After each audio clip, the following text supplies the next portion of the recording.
Good afternoon. Welcome to First Congregational Church, United Church of Christ, Atlanta. My name is Trey Clegg, and I'm the organist of this historic church. Our pastor is the Reverend Dr. Dwight Andrews. Today we continue our new series of midweek musical meditations with music of all women composers.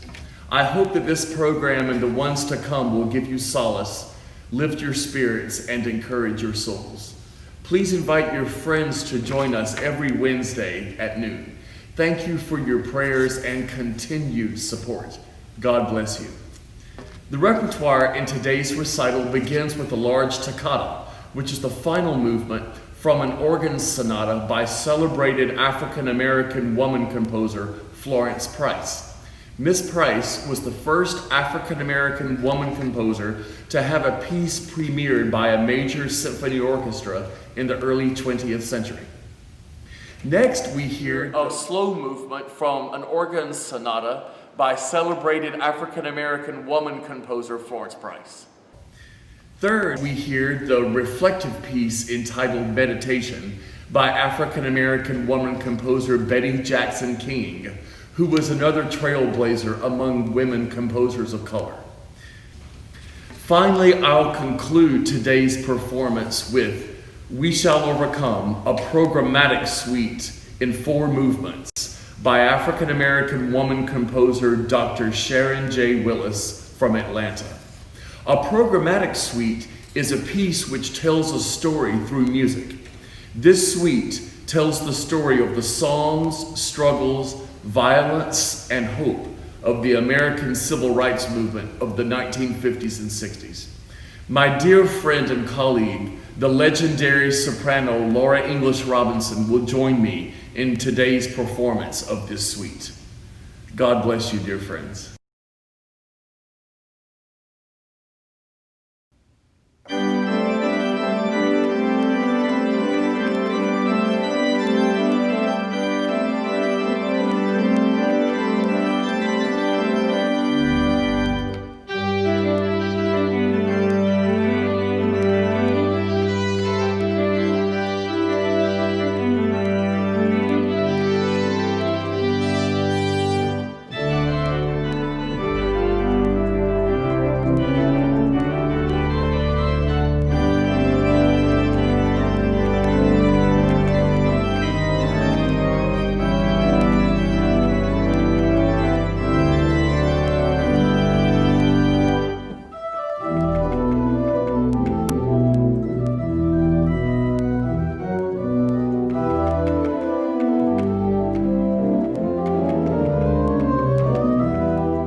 Mrs. Rosa Parks was arrested on December 1st, 1955, after refusing to give up her seat to a white man in the white-only section of a segregated city bus in Montgomery, Alabama. 3 musical variations based on We Shall Overcome will express the simple belief in freedom, Mrs. Parks' graceful spirit, and her personal conflict between faith and fear after her arrest.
Dr. Martin Luther King Jr. and Reverend Ralph David Abernathy Sr.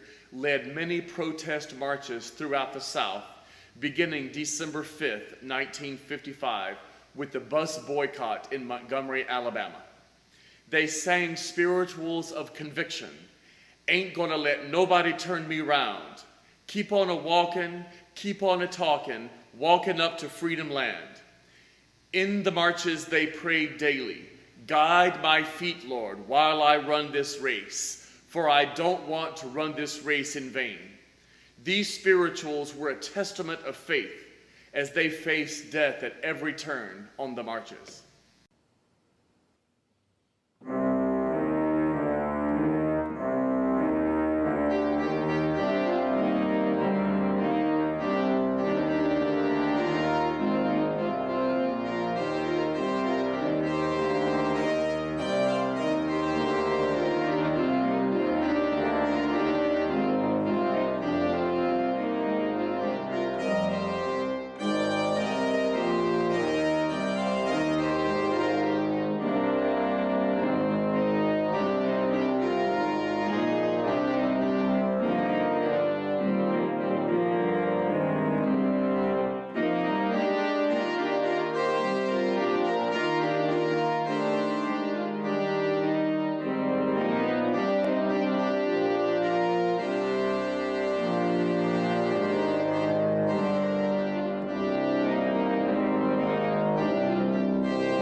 On Sunday morning, September 15th, 1963, four little girls who were dressed in their beautiful white dresses were preparing for Youth Day at 16th Street Baptist Church in Birmingham. They were killed after a bomb blast in the church basement at 9:00 a.m. This movement of the suite begins with the chiming of the ninth hour, followed by the organ playing the Sunday school song, Jesus Loves the Little Children, All the Children of the World. Red and yellow, black and white, they are precious in his sight. Jesus loves the little children of the world.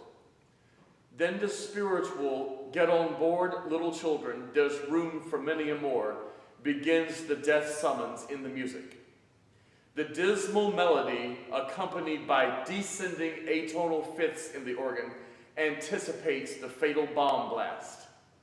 The four explosive chords illustrate the bomb blast, with the left hand playing the black keys D flat, E flat, A flat, D flat, while the right hand simultaneously plays on the white keys D, E, A, D. Black D, E, A, D against white D, E, A, D. In the analogy, these are indeed symbolic. The pedal point played by the feet on the note G stands for girls, and on the note D stands for death, compels the listener to experience a grotesque virtual reality to the past. Finally, this movement ends with the pedal, the feet playing in the organ in the minor mode. Somebody's crying, Lord, Kumbaya. Jesus loves the little children, all the children of the world, red and yellow, black and white, they are precious in his sight. Jesus loves the little children of the world.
The final movement begins with the spiritual, "There is a balm in Gilead to make the wounded whole.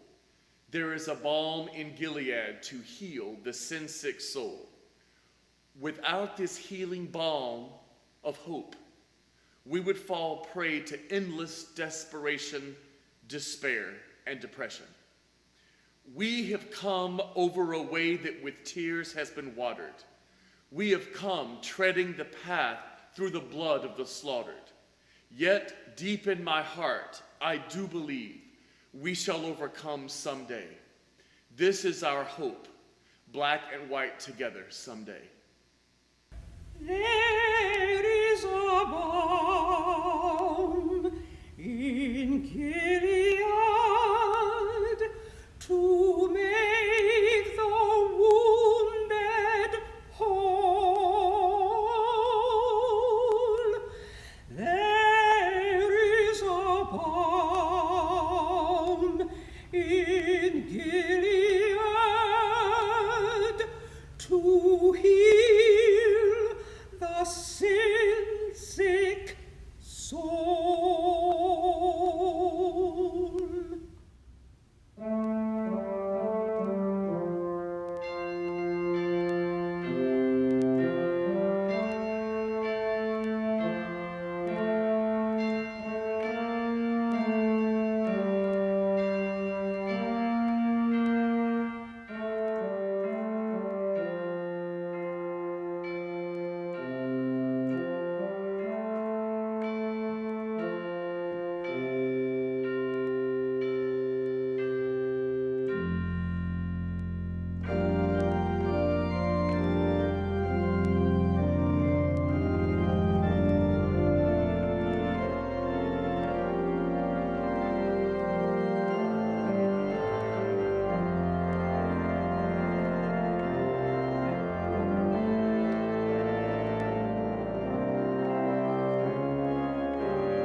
Thank you for joining us for today's midweek musical meditation at First Church.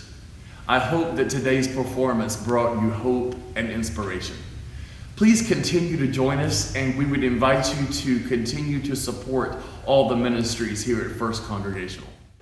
To support First Church and its many ministries, please go to www.firstchurchatl.org/giving.